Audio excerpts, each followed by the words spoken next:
Picture this. You are standing in a crowded trailhead parking lot, wrestling with a clumsy, rusted contraption just to get your mountain bike off the car, sweating before the ride even starts.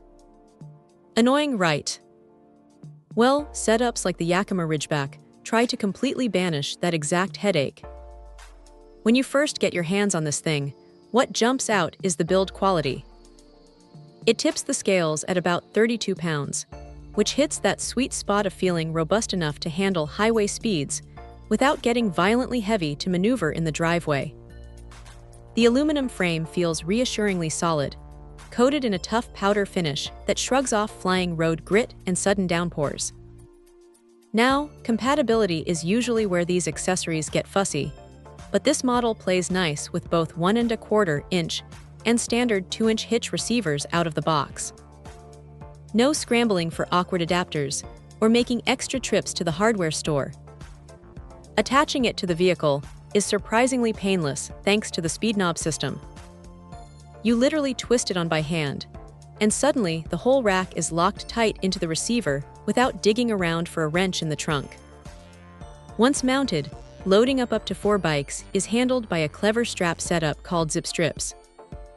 They click into place with a satisfying snap, holding the frames securely while anti-sway cradles stop the bikes from knocking into each other like clumsy bowling pins. But honestly, the real magic trick happens when nobody is riding.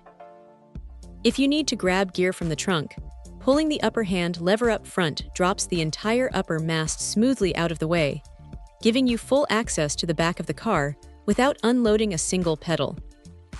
When the road trip is over, it folds completely flat against the vehicle, so you do not accidentally clip a garage door frame backing in. Of course, it is not completely flawless. If you happen to haul unconventional frames like kids' bikes, BMX builds, or certain full suspension rigs, you will have to shell out extra cash for a tube top adapter. And while the basic structure feels bulletproof, things like the handcuff locking cable are sold separately, which feels a little stingy given the upfront cost. Still, for anyone who spends weekends chasing switchbacks or hitting coastal paved trails, it turns the absolute chore of bike transport into an afterthought. Check out the video description for updated price. And thank you for watching this video.